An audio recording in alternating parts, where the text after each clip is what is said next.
Hello guys कल हमारी finance minister Nirmala Sitharaman ने पार्लियामेंट में बजट पेश किया और इस बजट को लोग एक ड्रीम बजट के तौर पे मान रहे हैं क्योंकि इस बजट में इतने ज्यादा रिफॉर्म और इनिशिएटिव्स लिए गए जो कि ओवरऑल इकोनॉमी को कमिंग टाइम में बहुत ज्यादा हेल्प करने वाले हैं। ये बहुत मच अवेटेड था गाइस क्योंकि कंपनी फाइट कर रही थी एक पेंडेमिक से जो कि 100 साल के बाद आया था ऐसा पेंडेमिक, राइट। और इसको मार्केट ने भी बहुत ज्यादा चेयर किया। कल निफ्टी 5% भागा जो कि पूरे डिकेड में ये यस गाइस पूरे 10 साल में सबसे ज्यादा मूवमेंट दी थी बजट के दिन, क्योंकि हम देखेंगे पिछले 10 साल में 6 टाइम्स ऐसा हुआ है कि बजट के बाद मार्केट गिरा है, 2 या 3 टाइम्स ऐसा हुआ कि 1% बढ़ा है, बट कल 5% बढ़ा था। यानी 5% एक दिन में इंडेक्स का बढ़ना, निफ्टी सेंसेक्स का बढ़ना एक बहुत बड़ी बात होती है।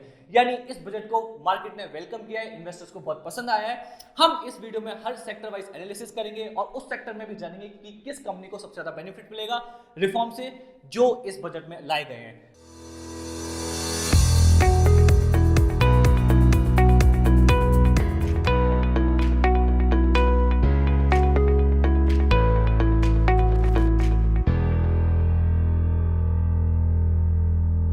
गाइस इस बजट के कुछ इंपॉर्टेंट फिगर्स को हम लोग डिस्कस कर लेते हैं। सबसे पहले हम लोग स्टार्ट करते हैं फिस्कल डेफिसिट से।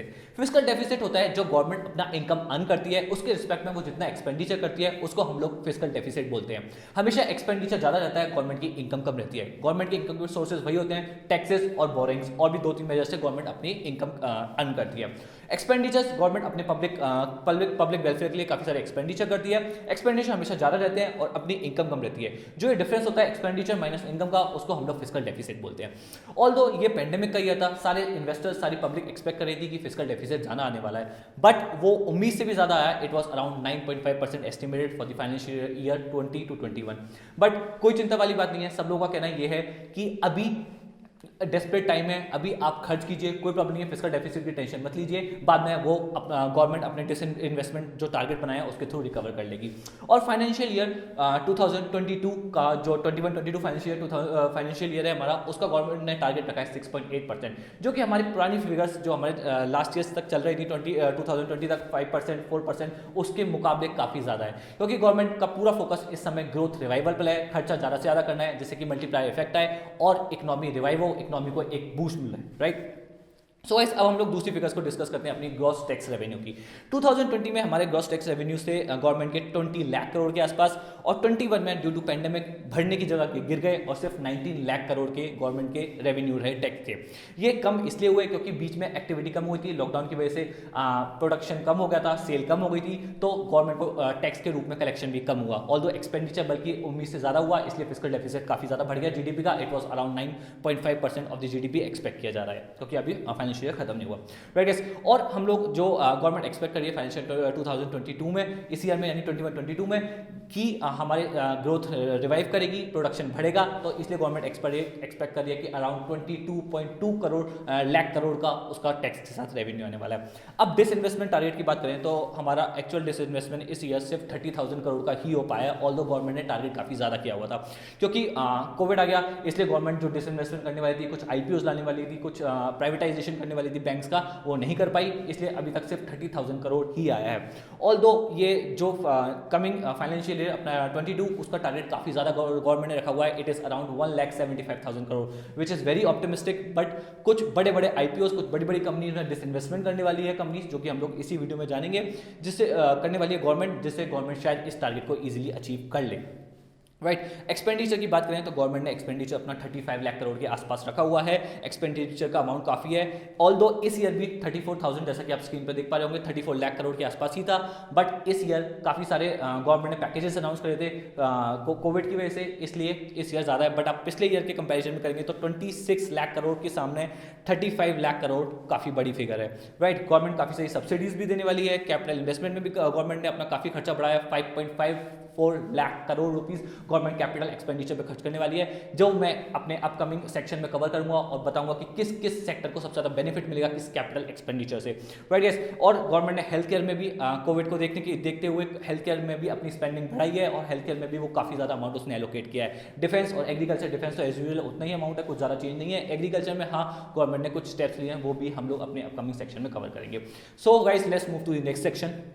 इस बजट में गवर्नमेंट ने कैपिटल एक्सपेंडिचर के ऊपर भी अपना फोकस काफी ज्यादा बढ़ाया है। अपना उसने बजट एलोकेशन 35% इंक्रीज किया है, जो कि टोटल अमाउंट है 5.54 लाख करोड़ रुपीस। इसके अलावा government 2 lakh crore extra state को देगी कैपिटल एक्सपेंडिचर के लिए, और इसमें कैपिटल एक्सपेंडिचर में गवर्नमेंट कवर करेगी अपने रेलवे के ऊपर एक्सपेंडिचर बढ़ाएगी, रोड पे अपना एक्सपेंडिचर बढ़ाएगी, पोर्ट्स बनाने में एक्सपेंडिचर करेगी, और पावर सेक्टर में भी एक्सपेंडिचर करेगी। ऐसे 2-3 एरियाज में और वो खर्च करेगी, जिससे कि ओवरऑल उसका कैपिटल एक्सपेंडिचर बढ़े और इससे एक मल्टीप्लायर इफेक्ट आए, पब्लिक के हाथ में पैसा आए। क्योंकि गाइस जब कैपिटल एक्सपेंडिचर होता है तो जब रियल एस्टेट बनता है या कुछ चीज़ बनती है तो बहुत सारे एंसिलरी सेक्टर्स इन्वॉल्व होते हैं, जिससे कि एक मल्टीप्लायर इफेक्ट आता है और इकोनॉमी में ग्रोथ बहुत ज़्यादा तेज हो जाती है।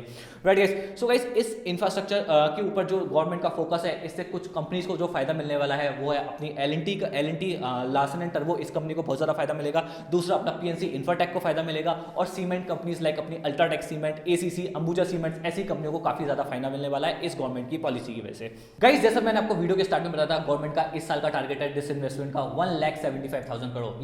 ये बहुत बड़ा टारगेट है, बट गवर्नमेंट इसको अचीव करेगी काफी सारी चीजों को सेल करके, प्राइवेटाइज करके। सबसे पहले वो 2 पीएसयू बैंक्स को प्राइवेटाइज करने वाली है, इसके साथ साथ वो एक जनरल इंश्योरेंस कंपनी को भी प्राइवेटाइज करने वाली है, प्लस वो एयर इंडिया को भी उसमें स्टेक अपना सेल करने की प्लानिंग कर रही है। साइड बाय साइड वो आईडीबीआई बैंक को भी पूरा सेल करने वाली है, एलआईसी का कुछ स्टेक है आईडीबीआई बैंक में, वो उसको भी सेल करने वाली है।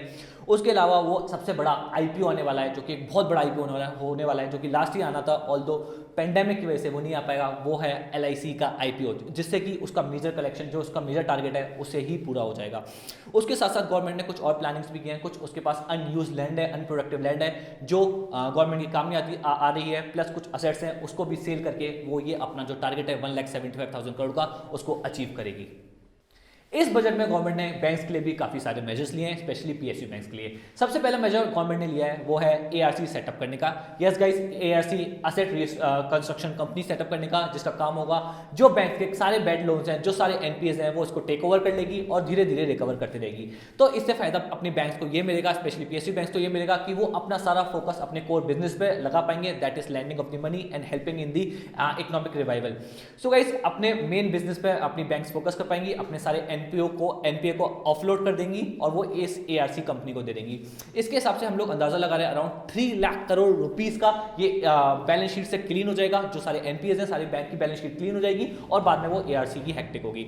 दूसरा गाइस, ये एक फायदा और मिलेगा गवर्नमेंट को ये करने का, जैसे कि मैंने आपको बताया था अपने प्रीवियस सेक्शन में, गवर्नमेंट का 1,75,000 करोड़ का डिसइन्वेस्टमेंट टारगेट है। इसको अचीव करने के लिए गवर्नमेंट को अब जो भी वो प्राइवेटाइज कर रही है, जो भी वो बैंक के अपने स्टेक बेच रही है, उनका वैल्यूएशन बढ़ाना है। उनका वैल्यूएशन बढ़ाने के लिए सबसे ज्यादा ये फायदेमंद रहेगा, क्योंकि सारा जब एनपीए क्लियर हो जाएगा तो बैंक्स के वैल्यूएशन अपने आप ही बढ़ जाएंगे, और जब वैल्यूएशन बढ़ जाएंगे तो ऑब्वियसली गवर्नमेंट का डिसइन्वेस्टमेंट टारगेट पूरा हो जाएगा और गवर्नमेंट को ज्यादा पैसा मिलेगा।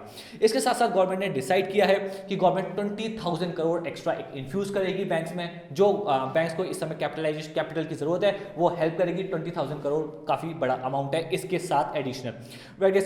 इससे हमारी सबसे बड़ी पीएसयू बैंक को जो फायदा मिलेगा वो है अपनी आईडीबीआई बैंक, एसबीआई बैंक और बैंक ऑफ बड़ौदा। आपने देखा होगा कल SBI, bank of Baroda, IDBI, इनके शेयर्स बहुत तेजी से भागे हैं और आज भी काफी अच्छा परफॉर्म कर रहे हैं।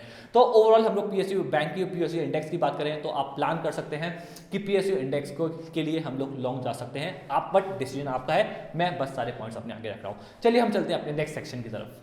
गवर्नमेंट इस बजट में अपने ऑटो सेक्टर को रिवाइव करने के लिए भी काफी सारे स्टेप्स लेके आई है। सबसे पहला गवर्नमेंट ने स्क्रैपेज पॉलिसी अनाउंस करी है, जो कि कॉमर्शियल व्हीकल्स, जिसमें कॉमर्शियल व्हीकल्स होंगे वो 50 ईयर्स के बाद स्क्रैप हो जाएंगे, और जो अपने पर्सनल व्हीकल होंगे वो 20 ईयर्स के बाद स्क्रैप हो जाएंगे।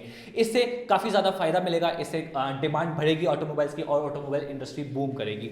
इसके साथ साथ जो एंसिलरी कंपनीज हैं जो उसके और पार्ट्स बनाती हैं, जैसे हमारे अपने एमआरएफ टायर्स, जेके टायर्स, जो टायर मैन्युफैक्चर करती हैं एंसिलरी कंपनीज, उनको भी काफी फायदा मिलेगा। इंक्लूडिंग फाइनेंस, जो ट्रांसपोर्ट रिलेटेड फाइनेंस करती हैं, जैसे अपनी चोलामंडलम फाइनेंस, अपनी श्रीराम ट्रांसपोर्ट फाइनेंस, इन कंपनीज को भी काफी फायदा मिलेगा। इनके स्टॉक्स काफी ज्यादा तेजी से भाग भी रहे हैं इस न्यूज के बाद। इसके साथ साथ गाइस, गवर्नमेंट ने प्लान किया है कि 80,000 करोड़ का एक अलग से सेपरेट एलोकेशन किया है, जो गवर्नमेंट यूज करेगी for procurement of the buses. Government buses खरीदेगी, और जो कॉमर्शियल व्हीकल्स बनाती हैं कंपनीज, उनको बहुत ज्यादा फायदा मिलेगा। 18,000 करोड़ रुपए से गवर्नमेंट का प्लान है कि अराउंड 20,000 बसेस खरीदे, वो ये करेगी पीपीपी मॉडल के तहत, यानी पब्लिक प्राइवेट पार्टनरशिप मॉडल के तहत, राइट गाइस। सो गाइस इससे अपनी ट्रांसपोर्ट कंपनीज है जैसे टाटा मोटर्स, अशोक लेलैंड, महिंद्रा एंड महिंद्रा, इन सारी कंपनीज को काफी ज्यादा फायदा मिलने वाला है और इसके शेयर्स काफी अच्छा परफॉर्म भी कर रहे हैं कल से, जब से न्यूज आई है, राइट गाइस। तो हम चलते हैं अपने नेक्स्ट सेक्शन की तरफ। इस बजट में गवर्नमेंट ने हेल्थ सेक्टर के लिए भी काफी सारे मेजर्स लिए हैं। गवर्नमेंट ने ये देखते हुए किया, जब कोविड-19 क्या सिचुएशन आई थी, गवर्नमेंट को काफी सारी डिफिकल्टी फेस करनी पड़ी थी, इस वजह से गवर्नमेंट ने हेल्थ सेक्टर पे अपना फोकस बढ़ा है और गवर्नमेंट ने सबसे बड़ा मेजर लिया है, अपना एलोकेशन 137% बढ़ाया है, राइट गाइस। 137% अपना एलोकेशन बढ़ाया है इस सेक्टर के लिए। 2020 में इसका एलोकेशन था 94,452 lakh crore only, 94,452 lakh crore only, but इसमें एस्टिमेटेड इसका एक्सपेंडिचर रहेगा 2,23,846 crore rupees guys. So guys अपना 137% उसने एक्सपेंडिचर बढ़ाया अपना हेल्थ सेक्टर में। उसके साथ साथ गवर्नमेंट ने अपना वैक्सीनेशन के लिए तो एक अमाउंट एलोकेट किया ही है, अराउंड 35,000 करोड़ रुपीस गवर्नमेंट ने एलोकेट किया वैक्सीन के लिए। इसके साथ साथ गवर्नमेंट ने फोकस किया है कि अपने हेल्थ इंफ्रास्ट्रक्चर पर भी हम लोग काफी सारा फोकस करेंगे और 5 to 6 ईयर्स में काफी सारा एक्सपेंडिचर करेंगे। हेल्थ इंफ्रा से मतलब है हॉस्पिटल्स, लेबोरेटरीज और रिसर्च वगैरह में काफी सारा इन्वेस्टमेंट करने वाली है गवर्नमेंट कमिंग 5 to 6 ईयर में। गवर्नमेंट का टारगेट है कि एज ऑफ नाउ जो कि 1.3% जीडीपी का खर्च होता है हेल्थ केयर में, उसको बढ़ा के हम लोग 2.5% कर लें, जो कि एक बहुत बड़ा नंबर होगा जो हम लोग जीडीपी का हेल्थ केयर पे एक्सपेंड करें। गवर्नमेंट का ये टारगेट है जो गवर्नमेंट कुछ सालों में अचीव करने का प्लान कर रही है। इससे सबसे ज्यादा फायदा मिलेगा हमारी इस सेक्टर की इंडस्ट्री को, जो कि जैसे हमारी फॉर एग्जांपल हम ले सकते हैं अपोलो हॉस्पिटल को फायदा मिलेगा, सन फार्मा, इप्का लैब्स और ऐसी कंपनीज को काफी ज्यादा, सिप्ला, इन सारी कंपनीज को काफी ज्यादा फायदा मिलेगा इस गवर्नमेंट के स्टेप से, राइट गाइस। सो हम चलते हैं अपने नेक्स्ट सेक्शन की तरफ। दूसरा सबसे बड़ा रिफॉर्म गवर्नमेंट ने लिया है वो अपना एफडीआई लिमिट के अंदर इंश्योरेंस सेक्टर में। गवर्नमेंट की पहली एफडीआई लिमिट अराउंड 26% थी 2012 में, गवर्नमेंट ने 26% से बढ़ा के 49% कर दी थी 2012 में। इस ईयर गवर्नमेंट ने 49% से इंक्रीज करके अपनी एफडीआई लिमिट से 75% कर दिया है। इससे फॉरेन फंड काफी ज्यादा अट्रैक्ट होंगे, फॉरेन इन्वेस्टर्स काफी ज्यादा अट्रैक्ट होंगे और इस सेक्टर में काफी ज्यादा फंड आएगा। और इस सेक्टर की कुछ कंपनीज जो कि काफी बड़ी हैं उनको फायदा मिलेगा, वो है आईसीआई लॉम्बार्ड, एचडीएफसी लाइफ और एसबीआई लाइफ, राइट गाइस। सो अब हम चलते हैं अपने नेक्स्ट सेक्शन की तरफ। गवर्नमेंट ने इस बजट में और भी काफी बड़े स्टेप्स लिए हैं, जैसे गवर्नमेंट ने प्लान किया है 100 डिस्ट्रिक्ट्स और एक्सपेंड करने का, जिसमें अपना गैस डिस्ट्रीब्यूशन नेटवर्क बनाएगी। इससे gas distribution company like Gujarat gas, अपनी गेल और अपनी इनप्लस गैस जैसी कंपनीज को काफी ज्यादा फायदा मिलने वाला है। और दूसरा एग्रीकल्चर सेक्टर में भी गवर्नमेंट ने अनाउंस किया है कि जो हमारा मिनिमम सपोर्ट प्राइस का जो सिस्टम है एमएसपी का, वो कंटिन्यू रहेगा, बल्कि उस सिस्टम को हम और ज्यादा स्ट्रॉन्ग करेंगे जिससे कि फार्मर्स को ज्यादा से ज्यादा पैसा मिले और फार्मर्स उसे खर्च करें जिससे कि अपनी इकोनॉमी रिवाइव हो।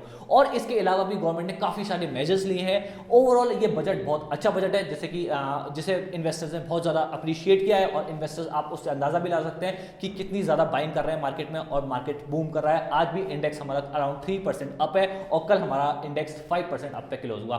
So guys overall this is a very good budget and I hope the Nifty will cross 50,000 level mark soon in this month itself. So guys, thank you so much. I will see you in my next video.